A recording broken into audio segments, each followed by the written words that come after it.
Hello friends, welcome back to my channel Life's Wish List Beyond Limitations. আমি সুচন্দা আপনাদের সকলকে আরও একবার স্বাগত জানাচ্ছি আমার ছোট্ট ইউটিউব চ্যানেলে। বেশ ভালোই বৃষ্টি হচ্ছে এবার, তাই না? আর এই বর্ষাকালে যদি বিকালবেলায় একটু কাছে পিঠে কোথাও ঘুরে আসতে ইচ্ছে করে, তাহলে কোথায় যাওয়া যায় বলুন তো? আজকে চলে এসেছি এরকমই একটা কাছে পিঠেরই একটা জায়গায়, যেটা কিন্তু আপনাদের সবার কাছে অত্যন্ত জনপ্রিয় এবং বলা যেতে পারে প্রায় সবাই বুঝতেই পারছেন যে আজ আমরা কোথায় চলে এসেছি।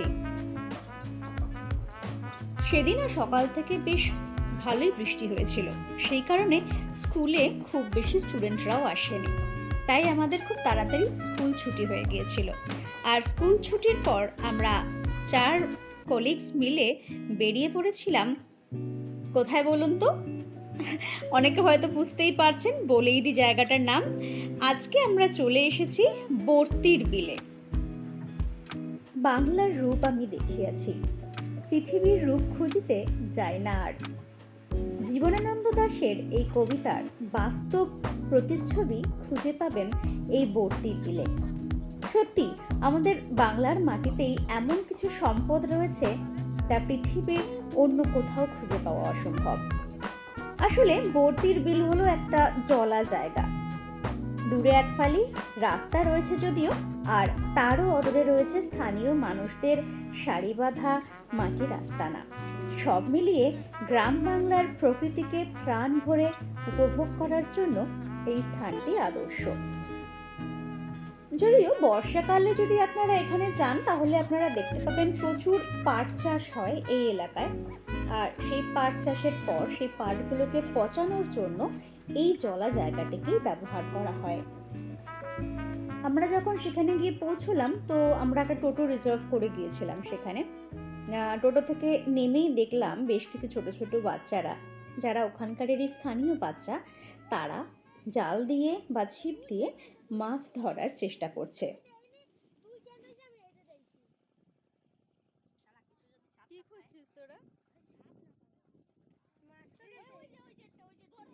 যাই হোক, খুব বেশিক্ষণ সময় আমাদের হাতে ছিল না, তার কারণ আবার বাড়িতে ফেরার তাড়া ছিল, আর যখন তখন বৃষ্টিও নেমে যেতে পারে আবার।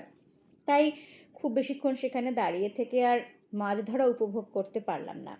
এবার আমরা হাঁটতে শুরু করলাম একটু জলা জায়গা যেখানটায় পাবো সেই দিকটাতে, কারণ আমাদের টার্গেট হচ্ছে আমরা যে ডিঙি নৌকো ওখানে পাওয়া যায়, প্রচুর ডিঙি নৌকো রয়েছে, সেই ডিঙি নৌকোয় করে আমরা একটুখানি জলভ্রমণ করব।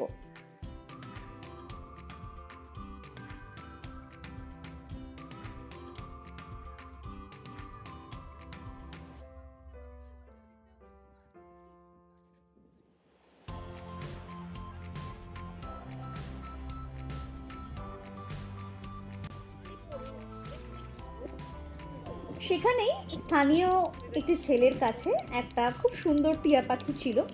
তো আমাদের কলিগ মন্দিরা, ওর আবার পাখি পোষার স্বভাব রয়েছে, ও খুব শখ পাখির। তো ও কি সুন্দর টিয়া পাখিটাকে নিয়ে আদর করছিল, আর পাখিটাও ওর কাছে এত ভালো ছিল, ইভেন মানে ওকে ছেড়ে যেতেই চাইছিল না। দেখুন কি সুন্দর, মানে মনে হচ্ছে যেন ওরই পোষা টিয়া এটা। এরপর আমরা আমাদের আকাঙ্ক্ষিত যে কারণে আমরা বর্তির বিলে গিয়েছিলাম, অর্থাৎ নৌ ভ্রমণে, তার দিকে কনসেন্ট্রেট করলাম। আর ওখানেই একজন মাঝি দাদা ছিলেন, ওনার কন্ট্যাক্ট নাম্বার আমি ডেসক্রিপশন বক্সে দিয়ে দেব। ওনার ছোট্ট ডিঙি নৌকোতে করে আমরা ভেসে চললাম আগামী আধ ঘন্টার জন্য। আধ ঘন্টার জন্য উনি আমাদের থেকে নিয়েছিলেন পার হেড 50 টাকা করে।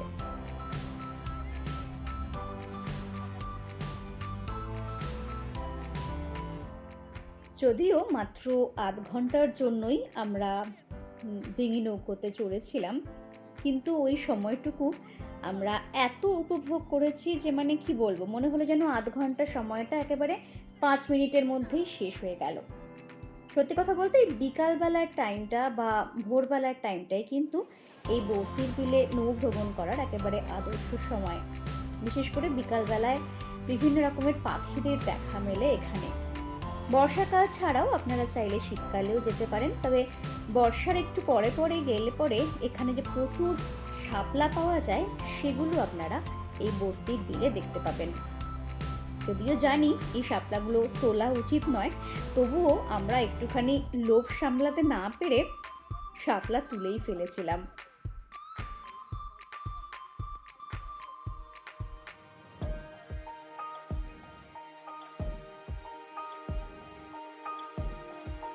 আমার মনে হয়েছে বর্ষাকালীন সময়টাই বর্তির বিল ভ্রমণের জন্য শ্রেষ্ঠ সময়।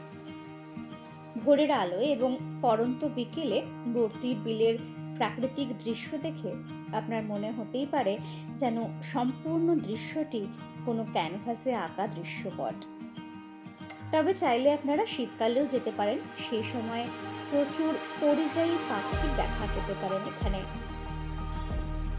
এই বিলকে কেন্দ্র করে রয়েছে অসংখ্য গাছের সমাবেশ, তাই বিশুদ্ধ নিঃশ্বাস নেওয়ার জন্য এই স্থানটিকে বেছে নিতেই পারেন। এছাড়াও পর্যটন ব্যবস্থাকে কাজে লাগিয়ে গ্রামের মানুষেরা এখানে নতুন করে জীবিকার পথ দেখছেন। তাই শহুরে মানুষেরা এই গ্রাম বাংলা ভ্রমণ করতে করতেই গ্রামবাসীদেরকেও একটু রোজগারের দিশা দেখাতে পারেন।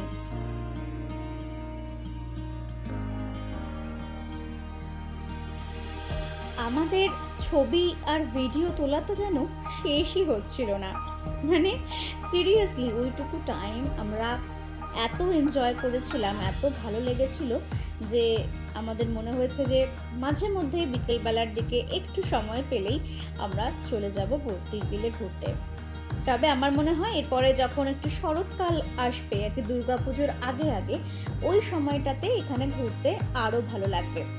তার কারণ তখন এই যে এখন যে পাট পচানোর ব্যাপারটা চলছে, এই পাট পচানোর ব্যাপারটা কিন্তু তখন থাকবে না। পাটগুলো সব তুলে ফেলা হবে আর বর্ষার জল জমে সেখানে আরও অনেক জলাভূমিটা আরও আয়তনে বৃদ্ধি পাবে। তাই বর্ষাকালটা ঠিক শেষ হয়ে গেলে শরতের প্রাক্কালে এই স্থানটা কিন্তু দেখতে আরও বেশি সুন্দর লাগবে। আমাদের পাগলামি তো শেষ হওয়ার নামই নিচ্ছিল না।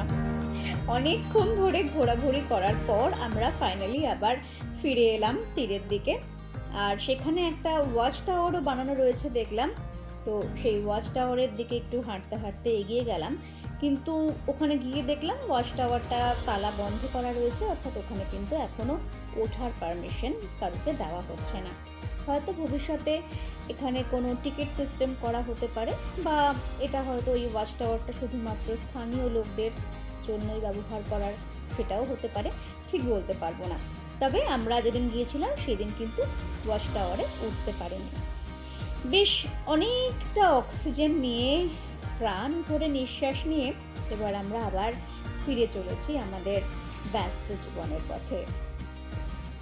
যেতে যেতে আপনাদেরকে এখানে কিভাবে যাবেন বা কিভাবে পৌঁছবেন সেটা একটুখানি জানিয়ে যাই।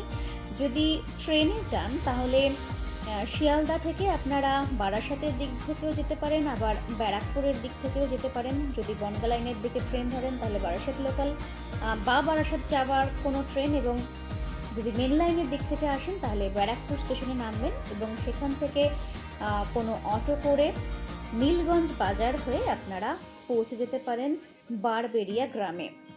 এই বারবেড়িয়া গ্রামেই অবস্থিত রয়েছে বর্তির বিল। চাইলে আপনারা রিজার্ভ করেও যেতে পারেন বা শেয়ার সিস্টেমেও যেতে পারেন, তবে একেবারে বিল অবধি আপনাদেরকে কিন্তু রিজার্ভ করেই পৌঁছতে হবে। আজকের মতো তাহলে বিদায় নিচ্ছি, আবার দেখা হবে পরবর্তী কোনো ভিডিওতে। ধন্যবাদ।